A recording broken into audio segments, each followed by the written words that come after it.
जो भी ट्रांजैक्शंस हुई हैं उन सब के लिए एविडेंस ढूंढी जाती है। एविडेंस ढूंढना मतलब एक रेलेवेंट डॉक्यूमेंट ढूंढा जाता है जिसके बेस पर की होगी। और ये रहा एक्स का एक सैंपल। तो अगर आप देखेंगे ऊपर ट्रांजैक्शन वाउचर लिखा है और नीचे बीच में अगर आप देखेंगे और दूसरी तरफ अज्यूम कर लेते हैं कि वो 5 लाख रुपए कैश लेके आए, तो एक हमारा एसेट बन जाएगा जो कि होगा कैश।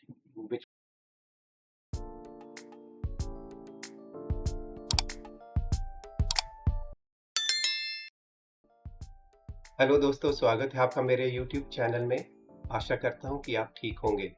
तो इस चैनल में अभी हम एक सीरीज पे काम कर रहे हैं जिसमें हमारी कोशिश ये रहती है कि हम अकाउंटिंग को थोड़ा इजी बना सकें।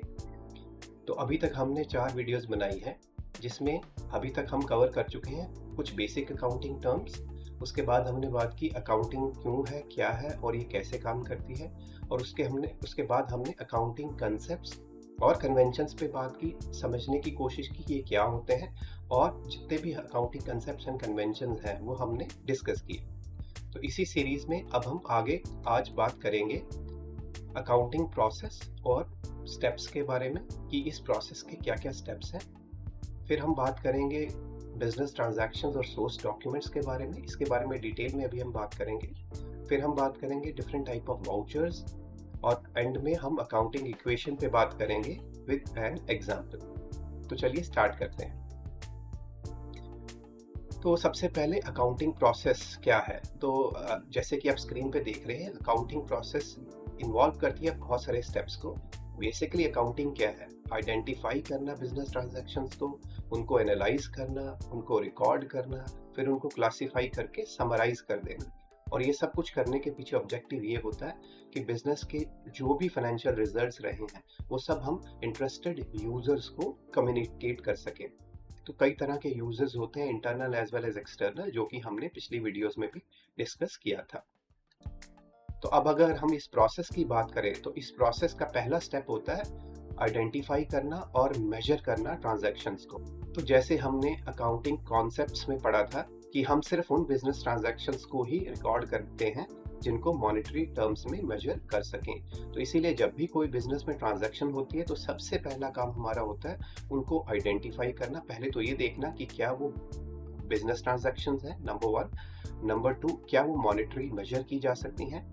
और उसके बाद अगर हम वो मॉनेटरी मेजर कर सकते हैं तो फिर हम ये आइडेंटिफाई करने की कोशिश करते हैं कि उनमें कौन कौन से एस्पेक्ट्स इन्वॉल्व हैं so that we can record the transaction. Second step in the process है एनालाइजिंग एंड रिकॉर्डिंग एंट्रीज। तो जब हम एनालाइज कर लेते हैं कि हमें बुक्स में ये एंट्री करनी है या नहीं करनी है, और उसके बाद फिर हम उसको बुक्स में रिकॉर्ड करते हैं। तो सबसे पहले जो एंट्री रिकॉर्ड होती है उसको कहते हैं, उस बुक को कहते हैं जर्नल। ये ध्यान रखिएगा, ये जनरल नहीं है, it is called journal. Okay. और इसी को हम बुक्स ऑफ ओरिजिनल एंट्री भी कहते हैं। अब बुक्स क्यों कहते हैं, क्योंकि ये एक जर्नल एक बुक नहीं होती है, जर्नल बहुत सारी बुक्स का मिक्सचर होती है। आने वाले टाइम में हम वो सारी चीजें डिस्कस करेंगे। जो हमारी ट्रांजैक्शन है उसको एनालाइज करते हैं और as per rules and regulations हम उसको अपने जर्नल में रिकॉर्ड करना शुरू कर देते हैं। और जब हम ये धीरे धीरे करके सारी ट्रांजैक्शंस डेली बेसिस पे एंटर करते रहते हैं तो उसके बाद नेक्स्ट स्टेप आता है उन एंट्रीज को लेजर्स में पोस्ट करना। जर्नल से एंट्रीज को हम ट्रांसफर करते हैं इन लेजर्स में। लेजर्स में अलग अलग अकाउंट्स होते हैं और उन अकाउंट्स में हम ट्रांसफर करते रहते हैं। इसके बारे में डिटेल में हम बाद में बात करेंगे। नेक्स्ट स्टेप हमारा आ जाता है ट्रायल बैलेंस को प्रिपेयर करना। तो ट्रायल बैलेंस इसलिए प्रिपेयर किया जाता है ताकि हम अरिथमेटिकल एक्यूरेसी चेक कर सके कि जो भी हमने ट्रांजैक्शंस करी हैं उसमें कोई प्रॉब्लम तो नहीं है, कुछ हमने गलत तो नहीं कर दिया। ये भी डिटेल में पढ़ेंगे, नेचुरल सी बात है। अब इसके बाद स्टेप आ जाता है कि जो भी ट्रांजैक्शंस हमने जर्नल में करी फिर उनको लेजर में लेके गए और उसके बाद ट्रायल बैलेंस बनाया, तो इन सब बैलेंसेस से हम फाइनेंशियल स्टेटमेंट्स बनाते हैं। जनरली दो तरह की फाइनेंशियल स्टेटमेंट्स बनती हैं, एक होता है प्रॉफिट एंड लॉस अकाउंट और एक होती है बैलेंस शीट। जैसे नाम सजेस्ट करता है, प्रॉफिट एंड लॉस अकाउंट से हम ये कोशिश करते हैं जानने की कि बिजनेस में इस पूरी अकाउंटिंग पीरियड में क्या प्रॉफिट हुआ है या लॉस हुआ है।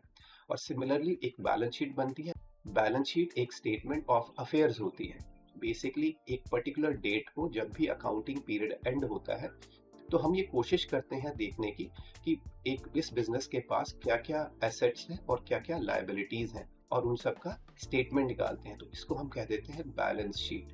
तो बैलेंस शीट जो होती है वो एक स्पेसिफिक टाइम पे बनती है, एक स्पेसिफिक दिन पे बनती है, जबकि प्रॉफिट एंड लॉस अकाउंट जो होता है वो एक पर्टिकुलर पीरियड के लिए होता है कि इस पूरे अकाउंटिंग पीरियड में बिजनेस के रिजल्ट्स क्या है।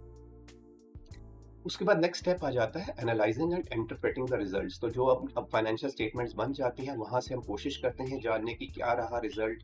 बहुत से रेशियोज के थ्रू, बहुत सारी चीज़ों के थ्रू हम एनालाइज करने की कोशिश करते हैं कि फाइनेंशियल हेल्थ कैसी है कंपनी की, और ये सारी इंफॉर्मेशन जो है वो कम्युनिकेट की जाती है वेरियस स्टेक होल्डर्स को।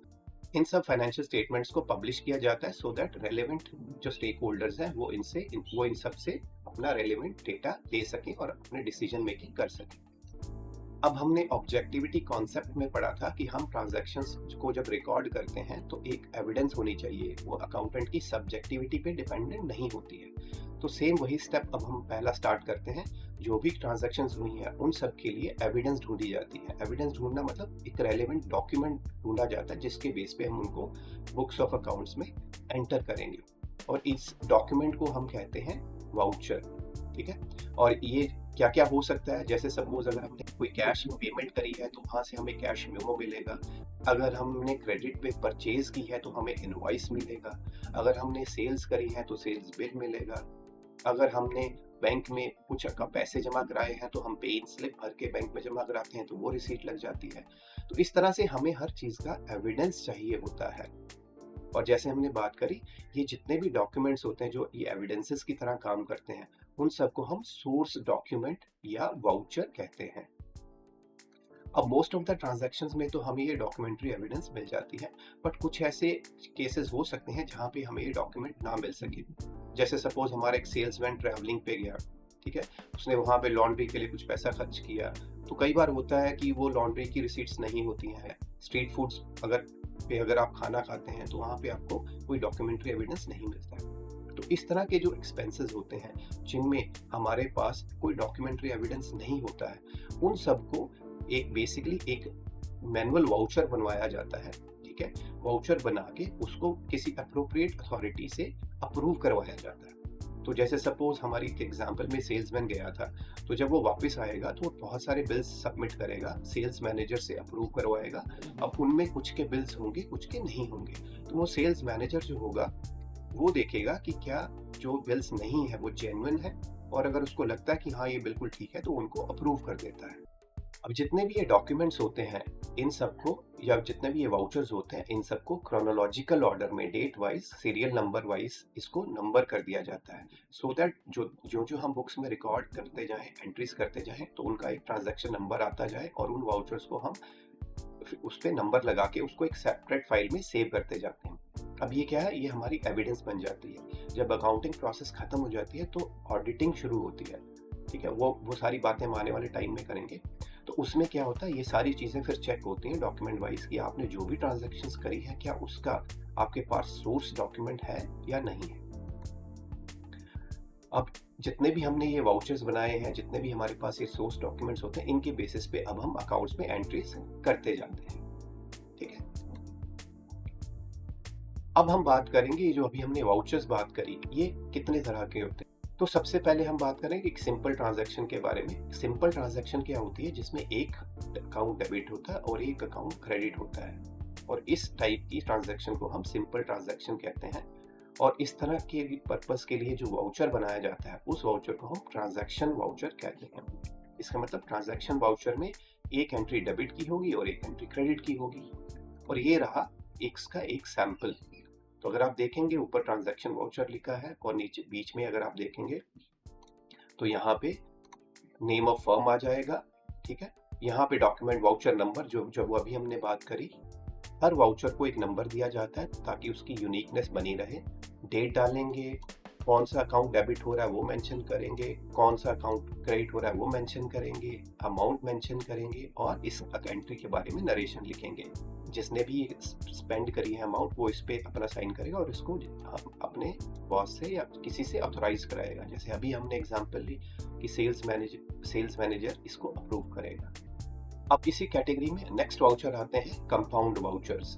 कंपाउंड वाउचर्स बेसिकली वो वाउचर होते हैं जिनमें एक ट्रांजैक्शन डेबिट होगी और एक से ज्यादा ट्रांजैक्शन क्रेडिट होगी, या इसका बिल्कुल उल्टा होगा कि एक क्रेडिट होगी ट्रांजैक्शन और एक से ज्यादा डेबिट होंगे। तो इन दोनों तरह के वाउचर्स को हम कंपाउंड वाउचर्स कह देते हैं, क्योंकि इसमें एक तो सिंगल एंट्री है लेकिन दूसरी साइड पे डबल अकाउंट जो है इम्पैक्ट होते हैं।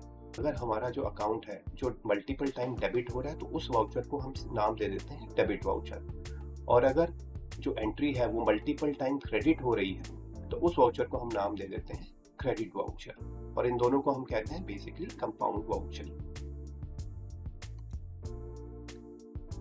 ये रही एग्जांपल डेबिट वाउचर की। इसमें वाउचर का नंबर यहाँ पे आ जाएगा, डेट आ जाएगी, क्रेडिट का अकाउंट, कौन सा अकाउंट क्रेडिट हुआ है। अब क्योंकि डेबिट वाउचर है तो मल्टीपल अकाउंट्स डेबिट हुए होंगे और सिंगल अकाउंट क्रेडिट हुआ होगा, तो जो भी सिंगल अकाउंट क्रेडिट हुआ उसकी एंट्री यहाँ हो जाएगी, यहाँ पे अमाउंट आ जाएगी, और यहाँ पे हम लिखेंगे कौन कौन से अकाउंट जो है, जो हम कह रहे हैं कि मल्टीपल अकाउंट्स डेबिट होंगे, कौन कौन से अकाउंट डेबिट हो रहे हैं और उनकी रेस्पेक्टिव अमाउंट्स आ जाएगी और नरेशन आ जाएगी। ये रहा सैंपल क्रेडिट वाउचर का। सेम डेबिट वाउचर की तरह है, इसमें भी क्या होगा, एक ट्रांजैक्शन, एक एंट्री जो है वो डेबिट होगी और मल्टीपल एंट्रीज क्रेडिट होंगी, इसीलिए इसका नाम क्रेडिट वाउचर है। अब नेक्स्ट वाउचर जो आ जाता है उसका नाम है कॉम्प्लेक्स वाउचर, इसको हम जर्नल वाउचर भी कहते हैं। इसमें क्या है, मल्टीपल डेबिट्स होंगे और मल्टीपल क्रेडिट्स होंगे, इसीलिए इसको कॉम्प्लेक्स वाउचर कहा जाता है या इवन जर्नल वाउचर भी कहा जाता है। Most of the entries generally हम जर्नल वाउचर्स के थ्रू ही करते हैं। तो ये उसका एग्जांपल है। इसमें क्योंकि मल्टीपल अकाउंट्स डेबिट होंगे तो इसलिए मल्टीपल अकाउंट्स को डेबिट करने के लिए जगह छोड़ी गई है, और मल्टीपल अकाउंट्स क्रेडिट होंगे तो इसीलिए मल्टीपल अकाउंट्स को क्रेडिट करने की जगह छोड़ी जाती है। अब हम बात करेंगे एक इंपॉर्टेंट कॉन्सेप्ट अकाउंटिंग इक्वेशन के बारे में। हमने जब अकाउंटिंग कॉन्सेप्ट पढ़े थे तो उसमें एक अकाउंटिंग कॉन्सेप्ट पढ़ा था, dual aspect. Dual aspect concept क्या कहता है कि every transaction should have two sides, मतलब एक जो ट्रांजैक्शन होगी उसको दो जगह पे एंटर, मिनिमम दो जगह पे एंटर किया जाएगा और वो दोनों एक दूसरे के अपोजिट डायरेक्शंस में होंगी। ठीक है। अब अकाउंटिंग इक्वेशन को हम इस तरह से लिखते हैं, A is equal to L plus C। और अकाउंटिंग इक्वेशन क्या कहती है कि जितने भी बिजनेस के एसेट्स हैं at any point of time वो जो होंगे वो लायबिलिटीज और कैपिटल को मिला के उसके बराबर होंगे। हमने पिछले लेक्चर्स में भी बात करी कि जो प्रोप्राइटर का पैसा होता है उसको हम कैपिटल कहते हैं, और जो भी आउटसाइडर्स बिजनेस को पैसा प्रोवाइड करते हैं उनको हम लायबिलिटीज की फॉर्म में लिखते हैं। अब लायबिलिटी प्लस कैपिटल, इन दोनों से जो हमारे पास बिजनेस में पैसा इकट्ठा होता है उस पैसे से एसेट्स खरीदे जाते हैं, ठीक है, जिनको ये बिजनेस एंटिटी ओन करती है। अभी हमने बात करी कि बैलेंस शीट क्या होती है, कि बैलेंस शीट एक statement of assets and liabilities होती है जो किसी गिवन डेट पे जो भी सोर्सेज ऑफ फंड्स है और जो एप्लीकेशन ऑफ फंड्स है, बेसिकली यहाँ पे क्या है, जो ए है, जो एसेट्स हैं वो हमारे है एप्लीकेशन ऑफ फंड्स, क्योंकि हम उस पैसे को यूज कर रहे हैं, और लायबिलिटीज प्लस कैपिटल क्या है, ये है सोर्सेज ऑफ फंड्स, क्योंकि हम बिजनेस में पैसा ला रहे हैं कहीं ना कहीं से। तो इसीलिए इसको बैलेंस शीट इक्वेशन भी कह देते हैं, क्योंकि ये बिल्कुल वही चीज डिपिक्ट करती है जो बैलेंस शीट डिपिक्ट करती है।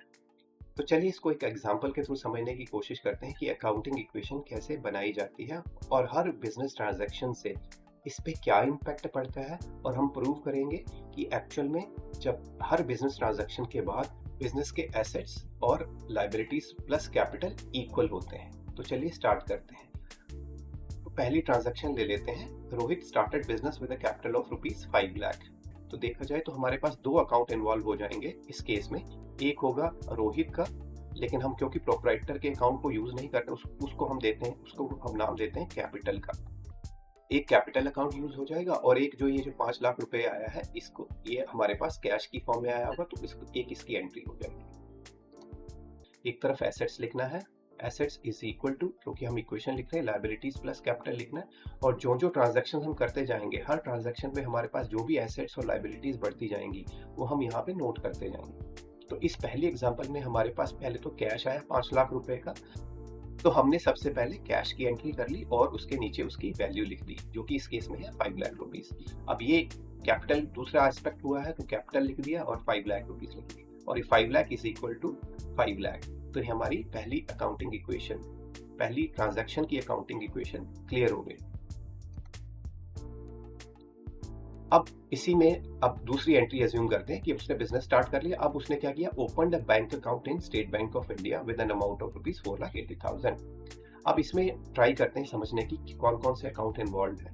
एक तो उसने 4,80,000 का अकाउंट खोला और उसमें पैसे जमा करा दिए, मतलब एक तो कैश बिजनेस में माइनस हो गया क्योंकि हमने अपने बिजनेस में से निकाल के अपने बैंक में जमा करा दिया। और दूसरा, ये जो स्टेट बैंक ऑफ इंडिया है जिसमें उसने अकाउंट खोला है, दूसरा एस्पेक्ट ये होगा। ठीक है, तो अब हम इसको एनालाइज करते हैं और आगे। So this increases the cash at bank and decreases cash by 4,80,000। तो इसका इफेक्ट अब क्या होगा, इफेक्ट ऑन अकाउंटिंग इक्वेशन। अब ये होगा कि एक एसेट में कैश को हम थोड़ा सा रिड्यूस कर देंगे और एसेट में ही एक बैंक के नाम से एक और एसेट बन जाएगा, वो बढ़ जाएगा। और इसका इम्पैक्ट लाइबिलिटी साइड पे कोई नहीं होगा क्योंकि एसेट साइड में ही एक प्लस और एक नेगेटिव हो रहा है। अब ये देखिए, अब आप कैसे करेंगे, से वही एक तरफ assets is equal to liabilities plus capital. अब हमने पिछली ट्रांजैक्शन में कैश 5 लाख लिखा था, अब इसको कंटिन्यू कैसे करता है। अब इस ट्रांजैक्शन में कैश माइनस हो रहा है 4,80,000, तो हम क्या करेंगे, यहाँ पे एक माइनस की एंट्री कर देंगे 4,80,000 से। ठीक, और क्योंकि नया एसेट एक बैंक ऐड हो गया है तो हम यहाँ कर देंगे कि प्लस बैंक, मतलब कैश का बैलेंस प्लस बैंक का बैलेंस, और इसके नीचे उसकी ट्रांजैक्शन लिखेंगे, वो कितनी अमाउंट इन्वॉल्व है। तो 4,80,000 इन्वॉल्व है तो हमने प्लस 4,80,000 कर दी। अब इसका मतलब क्या हुआ, इस अकाउंट में इतने पैसे जुड़ जाएंगे और इस अकाउंट में इतने पैसे कम हो जाएंगे। और लायबिलिटी साइड में क्योंकि कोई इंपैक्ट नहीं पड़ा तो ये दोनों की तरफ से आपकी कोई ट्रांजैक्शन नहीं होगी। अब थर्ड एग्जांपल, या उसी एग्जांपल में थर्ड ट्रांजैक्शन क्या है, bought furniture for ₹60,000 and cheque was issued. इसका मतलब ये हुआ कि अब हमने 60,000 रुपए से फर्नीचर परचेज कर लिया है और एक चेक दे दिया है। अब अगर हम इसको एनालाइज करने की कोशिश करें तो क्या हुआ, अब एक बिजनेस में एक और नया एसेट जनरेट हो रहा है, एक नया एसेट आ रहा है जो कि फर्नीचर है जिसकी वैल्यू 60,000 है, और क्योंकि चेक से पेमेंट हुई है तो बैंक का जो बैलेंस है वो माइनस हो जाएगा। तो इसको देख लेते हैं। देखिए वही चीज है, transaction increases furniture that is assets and decreases bank by 60,000। तो accordingly effect on accounting equation क्या होगा, तो हमने एक और नया एसेट इंट्रोड्यूस कर दिया प्लस फर्नीचर। देखिए पहली ट्रांजैक्शन में ये 5 लाख था, ये 5 लाख था। दूसरी ट्रांजैक्शन में यहाँ पे -140, यहाँ प्लस 480 हुआ, यहाँ कुछ नहीं हुआ। अब थर्ड ट्रांजैक्शन जो अभी हम बात करेंगे, इसमें क्या हुआ, एक फर्नीचर एसेट ऐड हो गया तो हमने फर्नीचर के नीचे प्लस 60,000 कर दिया, और बैलेंस जो है बैंक का वो 60,000 से कम हो गया तो बैंक के नीचे हमने -60 कर दिया। अब इस ट्रांजैक्शन से क्या इम्पैक्ट पड़ा, यहाँ का अर्लियर टोटल था 5 लाख, ये दोनों आपस में कंपनसेट हो गए तो फिर से 5 लाख, तो दोनों साइड पे फिर 5 लाख आ गई। यहाँ पे कोई एंट्री नहीं है क्योंकि यहाँ पे कोई अकाउंट एस्पेक्ट इन्वॉल्व ही नहीं। आई होप क्लैरिटी आपको अब आ रही होगी चीजों के बारे में।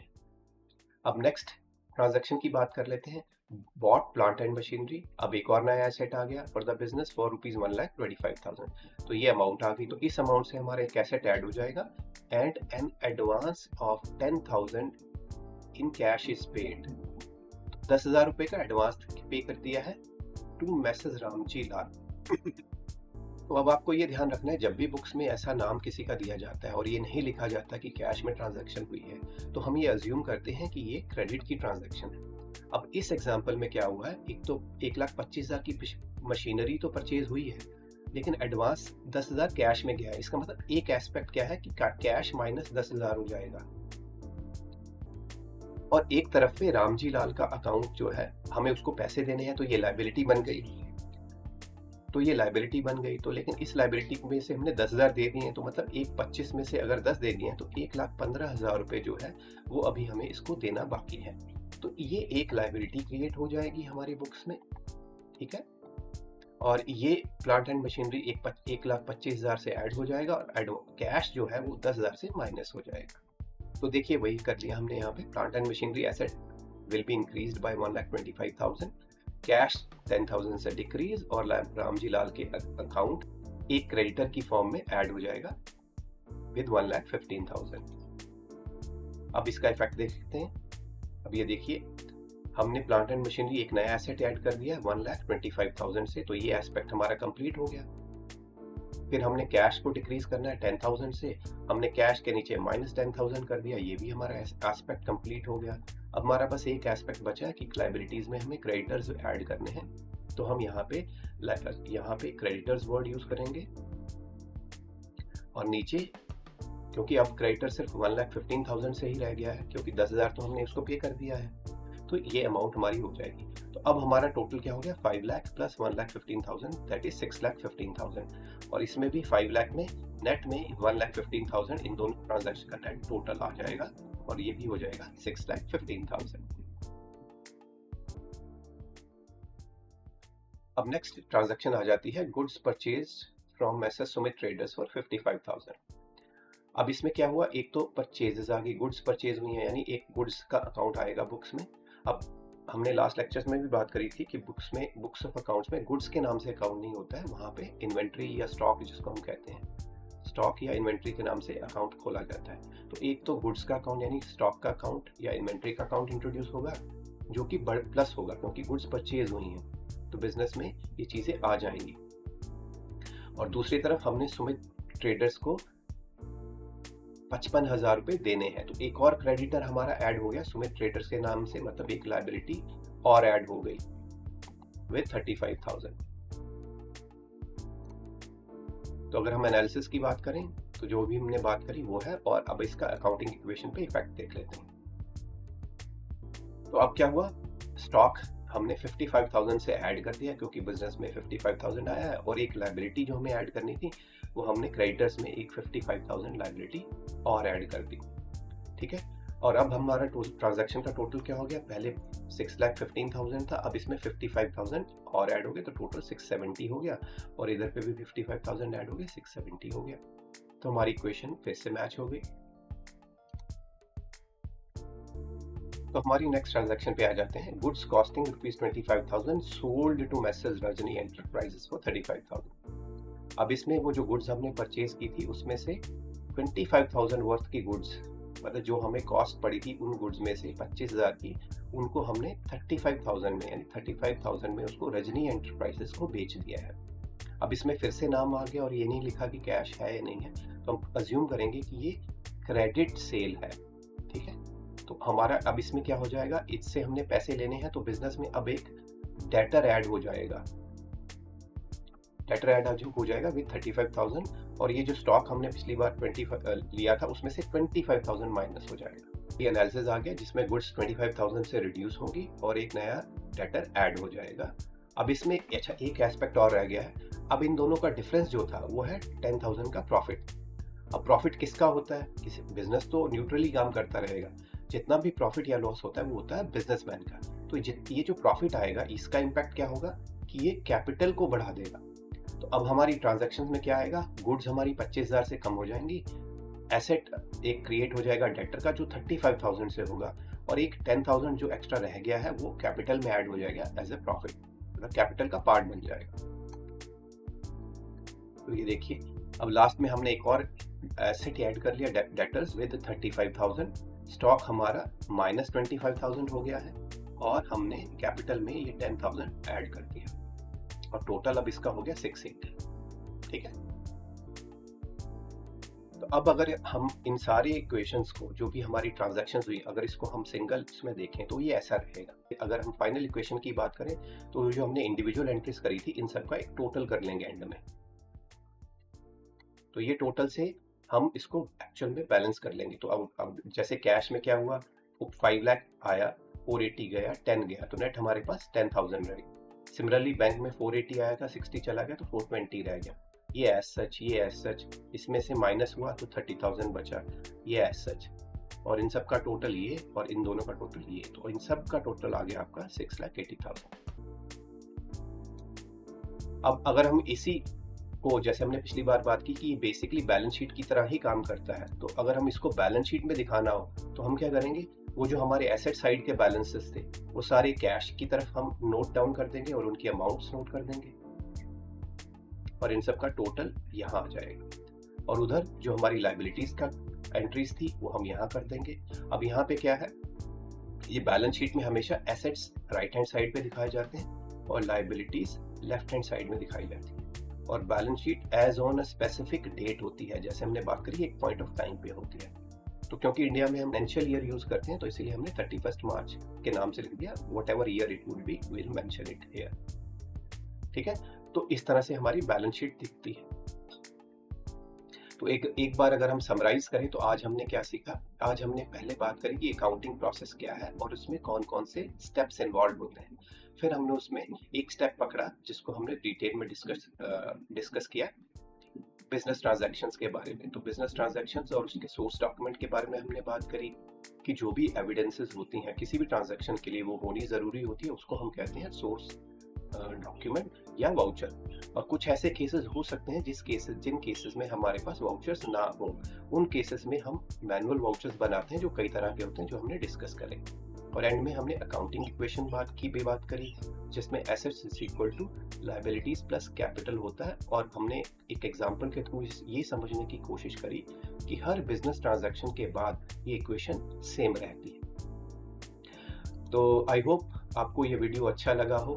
अगर आपको ये वीडियो अच्छा लगा हो तो प्लीज़ लाइक करें, शेयर करें, सब्सक्राइब करें। आने वाले वीडियोस में और आगे बात करेंगे। Thank you so much.